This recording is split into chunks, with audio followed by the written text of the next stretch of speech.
Hello नमस्कार दोस्तों, स्वागत है आपका हमारे यूट्यूब चैनल म्यूजिक टेक पे। और काफ़ी इंतज़ार के बाद आज से हम टोन मॉडिफिकेशन का सीरीज स्टार्ट करने वाले हैं। इसमें हम बहुत सारे टोन जो इंडियन टोन है उसको मॉडिफाई करने के बारे में सीखेंगे ही सीखेंगे। साथ ही जो इम्पोर्टेंट टोन है जो कि आप प्रोग्राम में बजाते हैं, इंडिया में बजाते हैं, उस टोन को मॉडिफाई करने के लिए भी आज से हम सीरीज स्टार्ट करने वाले हैं। देखिए, सबसे पहले मैं बता देना चाहता हूँ कि यामाहा PSRI 500 में बहुत सारे ऐसे टोन हैं जो कि आप ऐसे ही रॉ यूज कर सकते हैं, उसमें कोई मॉडिफिकेशन की ज़रूरत नहीं है। लेकिन अगर जो आप सिर्फ एक स्टेप थोड़ा सा उसमें मॉडिफाई कर देते हैं, थोड़ा सा उसमें कुछ एडिट लगा देते हैं, तो काफ़ी बेहतर हो जाता है, पहले से बेहतर हो जाता है। ठीक है, तो हमारा जो ये कीबोर्ड कंपनी बना के दिया है उस टाइप से बना के दिया है कि लोग इसे नॉर्मल इसे बजाए, कोई दिक्कत ना हो, लेकिन उतना इफेक्ट भी नहीं डाल सकता था कि सबको बुरा लगे, सबको इरिटेशन हो। इसलिए वो एक खाली सांचा रखा है जिसमें कि आप चाहें तो वो इफेक्ट अप्लाई कर सकते हैं या नहीं भी कर सकते हैं। ये बातें तो होती रहेगी। तो चलते हैं, वीडियो की शुरुआत करते हैं।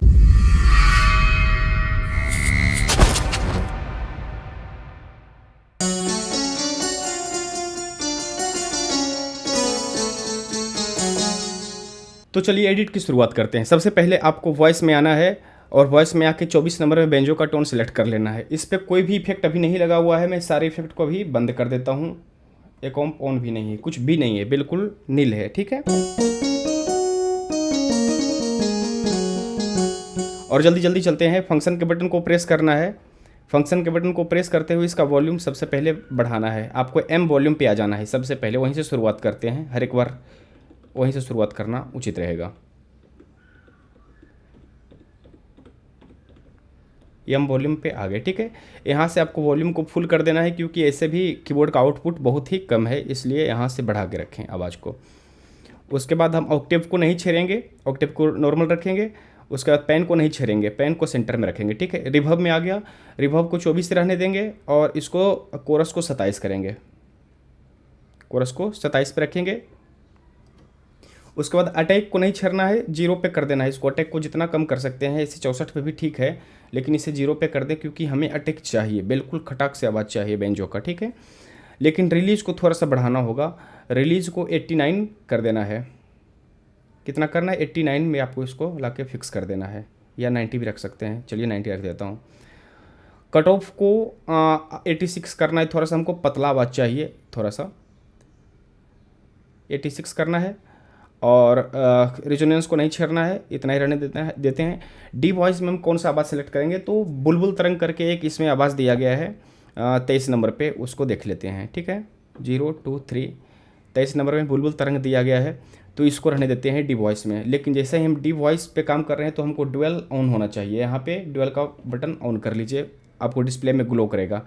ठीक है, और हम कर्सर से फिर आगे बढ़ते हैं। इसका वॉल्यूम फुल कर देना है 127 पे। उसके बाद यहाँ रिवर्ब, ऑक्टेव को नहीं छेड़ना है, ऑक्टेव 0 ही रखेगा, और पेन को नहीं छेड़ना है। रिवर्ब में आ जाते हैं। रिवर्ब इसका इसका रिवर्ब कम कर देते हैं, 11 पे रखते हैं, और कोरस जो है 15 पे कर देते हैं, क्योंकि मैं पिछले टोन में, मेन टोन में कोरस नहीं दिया था, इसमें थोड़ा सा कोरस देता हूँ। अटैक को यहाँ पे 0 रखना है, अटैक हमको कम से कम चाहिए यहाँ पे। और रिलीज़ को भी कम कर देता हूँ, थोड़ा सा 55 पे रख देता हूँ रिलीज को। ऐसे नहीं भी छिड़िएगा, रिलीज चलेगा। ठीक है, अब कट ऑफ में चलता हूँ। कट ऑफ इसका बढ़ा के 106 करना है पतला आवाज़ के लिए। 106 या 105 आप रख सकते हैं, थोड़ा आसपास में चलेगा। बिल्कुल एग्जैक्ट वैल्यू ही ज़रूरी नहीं है, लेकिन आसपास वहाँ होना चाहिए। ठीक है, रेजोनेंस को 64 ही रहने देता हूँ। अब एस वॉइस की हमको कोई ज़रूरत नहीं। देखो भाई, मैं बता देना चाहता हूँ कि हमें स्प्लिट वाले फंक्शन का यूज टोन म्यूटिफिकेशन में कम से कम करना चाहिए, क्योंकि ऐसे भी हम एकॉम्प ऑन करके यहाँ पे कोड तो ले ही लेते हैं, तो हमको स्प्लिट हर एक टोन में स्प्लिट लगाने की कोई ज़रूरत नहीं है, क्योंकि मैं एकॉम्प ऑन करूँगा और सीधे स्प्लिट का कोड देने लगूँगा। ठीक है, तो मैं इसको स्किप करता हूँ और मैं स्प्लिट के बटन को भी नहीं प्रेस किया हूँ। ओके, मैं आगे बढ़ता हूँ और रिवर्ब में आता हूँ। अब जो है रिवर्ब और कोरस, दो इस पैरामीटर्स दिए गए हैं जो कि इस पे जितना भी रिवर्ब और कोरस लगाए गए हैं उसको कंट्रोल करेगा कि हम किस टाइप का रिवर्ब इसमें लगाना चाहते हैं। तो इसमें जो रिवर्ब लगा रहा हूँ मैं वो है स्टेज। यहाँ से इसको आगे बढ़ेंगे, इससे आगे बढ़ेंगे, इसको स्टेज 2 पे ले आएंगे। ठीक है, स्टेज 2 पे, और इसका जो कोरस है वो फ्लेंजर पे ले आएंगे, फ्लेंजर 1 पे। फ्लेंजर 1 पे ले आया हूँ, ठीक है। उसके बाद मैं आगे बढ़ा हूँ और मास्टर EQ को ब्राइट पे रख लेता हूँ या HPF पे, ब्राइट पे रख लेता हूँ, ठीक है। और उसके बाद मैं यहाँ पर से DSP ऑन करूँगा, ठीक है। इसको DSP का बटन भी ऑन कर दिया और अब मैं DSP टाइप में जाऊँगा, आगे बढ़ूँगा कर्सर से DSP टाइप, ठीक है। तो DSP टाइप हमको चुन लेना है HPF, सॉरी DSP टाइप में ही HPF होता है। तो यहाँ से LPF था, अब HPF आ गया है, ठीक है। HPF पे लाके छोड़ देना है और कर्सर से आगे बढ़ते हुए अब मैं हारमोनी के सेक्शन में जाऊँगा। हार्म यहाँ आ गया है तो यहाँ हारमोनियम को मैं ऑन कर देता हूँ, ठीक है। हारमोनी को ऑन कर दिया। अब ये मेन चीज़ है इसका, अगर जो आप टोन मॉडिफिकेशन देखना चाहते हैं तो बीच में देख सकते हैं।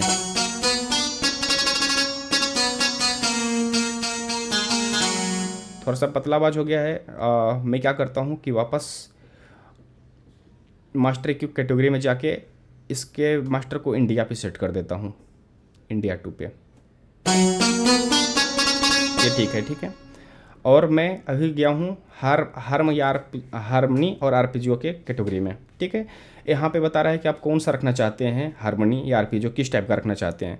तो मुझे मेन चीज़ जो इसको बनाने वाला है टोन को, बेंजो को, ये इसमें एक इको इफेक्ट आता है वो डालना पड़ेगा, ठीक है।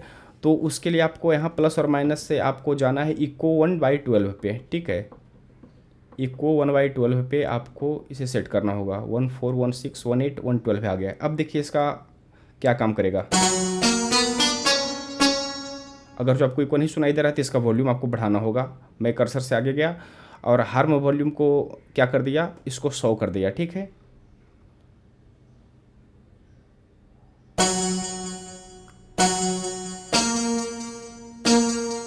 इसको बंद करके आप देखना चाहते हैं, ऑन करने पे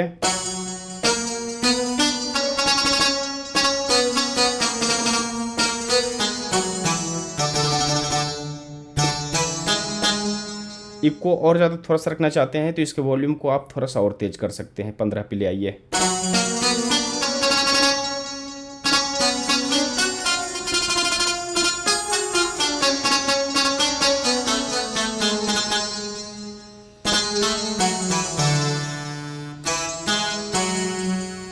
ठीक है, तो ये इतना ही सेटिंग आपको करना था और आगे बढ़ के देख लेते हैं। तो आपको कुछ भी वैसा खास चीज़ नहीं है, बस टोटल हो गया, इतना ही था आपका। आपको मैं लिस्ट भी प्रोवाइड कर देता हूँ कि आप ये सेटिंग ध्यान में रखिए, बस इतना ही करना है। और जितना भी मैं जैसे कि ड्यूअल का यूज किया हूँ, हारमोनी का यूज किया हूँ और DSP को यूज किया हूँ, तो ये तीनों बटन आपको प्रेस होना चाहिए और डिस्प्ले में यहाँ ग्लो होना चाहिए, तभी आपका ये ड्यूअल DSP और हारमोनी काम करेगा। तो इस प्रकार से आप बहुत ही बेहतरीन बेंजो बना सकते हैं। अब मैं क्या करता हूँ कि एक ऑन कर देता हूँ तो ये कोड भी काम करने लगेगा। अगर जो कोड का वॉल्यूम आपको ज़्यादा लग रहा है तो मैं थोड़ा सा कैटेगरी में आगे बढ़ के और स्टाइल वॉल्यूम को कम कर देता हूँ।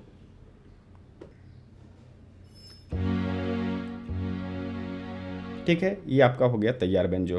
तो अब सब कुछ आप कर लिए, अब इसको सेव रखना है बैंक में। अगर जो आप बैंक में सेव नहीं रखिएगा तो ये तो गायब हो जाएगा, ठीक है। तो इसको बैंक में सेव रखने के लिए आप क्या कीजिएगा कि बैंक जिस बैंक में आपको रखना है, जैसे कि बार बार मैं बैंक प्रेस करके और 5वां या 6ठा बैंक में गया, 5वां बैंक में गया और जहाँ भी इसे रखना चाहता हूँ, जैसे कि बैंक 5 के 4 में रखना चाहता हूँ, तो बैंक के बटन को प्रेस एंड होल्ड रखा और इसको ओके कर दिया। अब आप जब भी यूज कीजिएगा, कीबोर्ड ऑफ हो जाए ऑन हो जाए उसके बाद भी चालू कीजिएगा, तो आपका ये विद्यमान रहेगा, आपका प्रेजेंट रहेगा, ठीक है।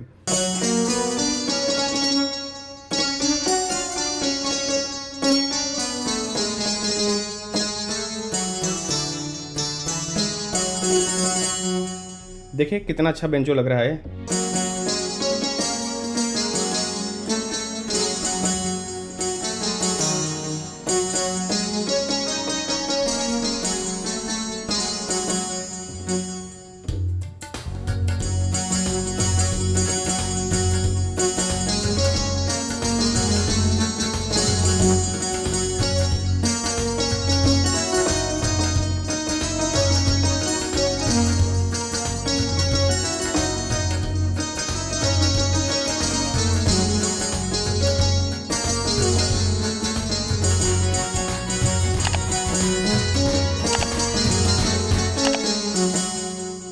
ठीक है, तो ये था आज का बेंजो का मॉडिफिकेशन। अगर जो वीडियो पसंद आया है तो प्लीज़ लाइक कीजिए, कुछ क्वेश्चन है तो कमेंट बॉक्स में लिखिए, और चैनल पे नए हैं तो प्लीज़ सब्सक्राइब कीजिए ताकि आपके पास नोटिफिकेशन पहुंचता रहे और आप अच्छे से कीबोर्ड सीखते रहें। धन्यवाद दोस्तों, मिलते हैं अगली वीडियो में।